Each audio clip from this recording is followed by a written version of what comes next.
Do you track your sleep, your macros, and your steps, but feel anxious when you don't hit your targets? Do you feel the need to turn every hobby like reading or running into a measured, optimized performance? If so, you're not alone. I did these things myself for way too long, and if you said yes to at least one of these questions, you might also be caught in the cycle of optimization. If you are having the same problem, stick around to find out what helped me break free from that anxiety and find a better way of doing things. To understand how to get out of this cycle, we first have to name it. Let's talk about what I call constant optimization. This isn't simple self-improvement. It's not just trying to be better. That would be way too simple. Constant optimization is what happens when your brain desire for improvement gets a terminal case of zoomies. It's the relentless, soul-crushing pursuit of squeezing just one more drop of efficiency out of a stone. It's spending 45 minutes researching the perfect morning routine that will save you 10 minutes. It's tracking your REM sleep so aggressively you need a vacation from the stress of trying to sleep correctly. It's reading 15 reviews for a toaster because God forbid you get the one with 4.3 stars instead of the 4.5 stars and your bread comes out with a slightly less golden hour. I think you get the idea. So let's get to the root of the problem here. Why? Why are we doing this to ourselves? It's not just about saving time or being productive. That's the surface level excuse. The real reason we're addicted to constant optimization is because it's the perfect psychological painkiller for the 21st century. We do it because it's a brilliant, socially acceptable way of running away from ourselves. Think about it. Sitting in silence with your own thoughts? Terrifying. Actually feeling your own feelings? Horrifying. Confronting the big, scary questions like, am I on the right path, or is this all there is to life? Absolutely paralyzing. But you know what's a fantastic alternative? Hyper optimizing your morning routine. Finally cracking the code on the perfect 42 exercise weekly workout. It gives us beautiful illusion of progress without ever having to do the real hard and messy work of introspection. It's productivity themed anxiety management. We're not managing our time, we are managing our existential crisis. Every completed to-do list item is a tiny hit of dopamine that screams, see, you're moving forward, you're a good and worthy person. It's a shield against the soul-crushing fear that maybe we are not.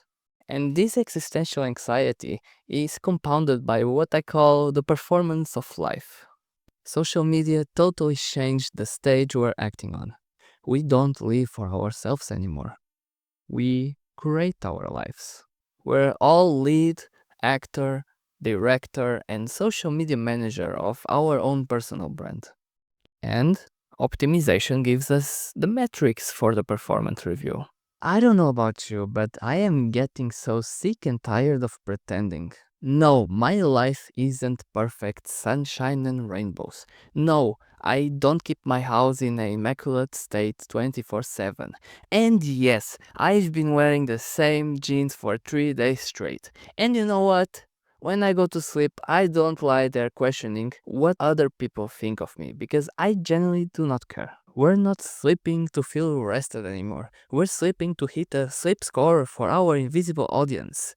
We're not exercising to feel strong. We're exercising to post the screenshots. We've outsourced our sense of self-worth to a series of algorithms and external validation points. It's a trap. We're so busy collecting data about our lives that we forget to actually live them. We're terrified that if we stop optimizing, the performance will fall apart and people will see nothing. That behind the perfect morning routine and the tracked habits, there's just a regular, confused, beautiful, imperfect human being. And we can't have that, can we? So we keep optimizing. Not to live better, but to feel just for 5 minutes like we are in control. Like we are winning. Like we are enough. But this isn't a solution. It's a symptom. And like any painkiller, the side effects are now killing us. The relief was an illusion, and the bill has come due. Ever since I discovered self-improvement at 16, I didn't just get into it, I was consumed by it. And the fuel for that obsession was social media. I'd see my favorite YouTuber and do 30 days of meditation, and my brain wouldn't say, that's cool. It would scream, that's the new baseline. You need to do that too. Now, hear me out. There's nothing wrong with those habits. Meditation, journaling, planning. They're deemed good for a reason.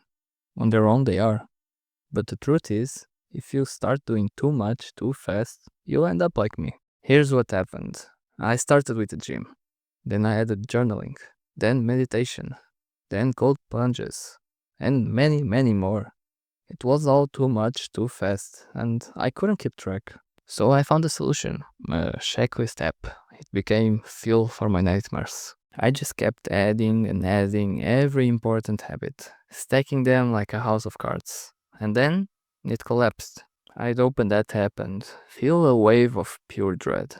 I had too many tasks on my checklist, and seeing them all each day made me not even want to start. The list was no longer a tool for progress. It was a monumentum to my failure. I was so overwhelmed by its very existence that I ended up stopping all habits altogether, even the good ones that I had already gotten down, like going to the gym and journaling. After many months of neglecting this list, I finally realized what it was doing to me. I was so focused in optimizing all the little things that it blindsided me to what really matters. Spending time with the people I love, taking care of myself, working on projects that matter to me. So I deleted it all. No more apps, no more endless checklists, no more lies. It's me and the things I know that matters. I do projects I want to do because it does matter. I go to the gym because it does matter. I take care of myself because guess what? It does matter. You know what doesn't matter? Whether I keep a perfect streak of meditation or Duolingo classes. So that's what I've been doing.